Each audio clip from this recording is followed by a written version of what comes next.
Portugal. নীল সমুদ্র ঘিরে রেখেছে পর্তুগালের রাজধানী লিসবনকে। এখানে 7 থেকে 8,000 বাংলাদেশি বৈধ অবৈধভাবে বসবাস করেন। ইউরোপের অন্যান্য দেশের চেয়ে পর্তুগালের ইমিগ্রেশন ব্যবস্থা অনেক সহনীয়। নিয়ম নীতি মানলে 8 থেকে 10 মাসের মধ্যেই রেসিডেন্স পারমিট পাওয়া যায়। তবে এখানে বেতন কাঠামো অনেক কম, সেই সাথে রয়েছে প্রতারিত হওয়ার নানা ঘটনা। লিসবনের বাংলাদেশি অধ্যুষিত এলাকা ঘুরে বিস্তারিত জানাচ্ছেন আবু নাসের রাহি। সাথে ছিলেন ইউরোপের বিশেষ প্রতিনিধি নুরুল ওয়াহিদ। আটলান্টিক সাগর পারের দেশ পর্তুগালের রাজধানী লিসবনের বাংলাদেশিদের বসবাস মন্টেমেনিজ এলাকা, যেটিকে বাংলাদেশিরা বলে থাকেন মাতৃমণি। গলিতে ঢুকলেই ফ্ল্যাটগুলোর বারান্দায় ঝুলে থাকা কাপড় অথবা ড্রিম বাংলা সেলুনের অফার সবকিছুই চেনা পরিবেশেরই গল্প বলে। এখানে রয়েছে বাংলাদেশি গ্রোসারি শপ, হালাল মাংসের দোকান, বাংলাদেশি রেস্তোরাঁ, যেখানে নিজস্ব কারিগরের তৈরি মিষ্টি ক্ষণিকের জন্য হলেও নস্টালজিক করে নিয়ে যাবে বাংলাদেশের আপনার বাড়ির পাশের গলির মধ্যে। এখানের আবহাওয়া, মানুষ সবই বাংলাদেশ বান্ধব। সত্যি কথা দেখা একটা গ্রেটনেস। ইউরোপের অন্যান্য দেশে যেখানে ইমিগ্রেশন খুবই কড়া, সেখানে পর্তুগাল সেটিকে অনেক সহনীয়।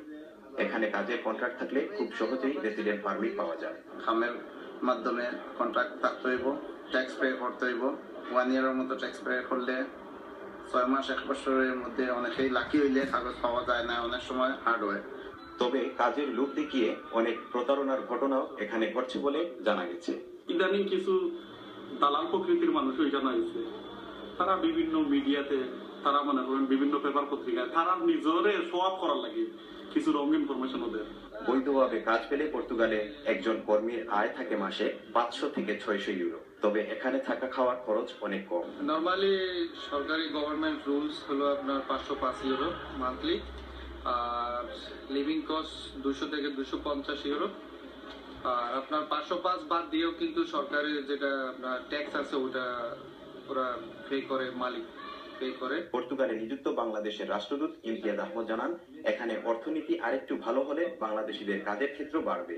এখানে স্কোপ যেটা আছে, এদের ইকোনমিক কন্ডিশন যদি ভালো হয় তাহলে এখানে আমাদের মাইগ্রেশন আমাদের আসতে পারে। তবে পর্তুগালে বসবাসকারী বাংলাদেশিরা পর্তুগালে আসতে ইচ্ছুকদের পরামর্শ দিয়ে বলেছেন, ঝুঁকের মাথায় দালালদের কথার ফাঁদে না পড়ার জন্য। ইউরোপের বাঙালিরা বিভিন্ন দেশ থেকে দেশে প্রতিনিয়ত ঝুঁকি নিচ্ছেন। পর্তুগালের লিসবন শহরের স্থানীয়দের সাথে আলাপ করে আমরা জানতে পেরেছি, দালালদের খপ্পরে পড়ে অনেকেই প্রতারিত হচ্ছেন। তাই তাদের পরামর্শ হচ্ছে ইউরোপে আসার আগে ভালো করে তথ্য নিয়ে তারপরই আসা উচিত। পর্তুগালের লিসবন থেকে Abu Naser Chowdhury Rahi, channel S television news.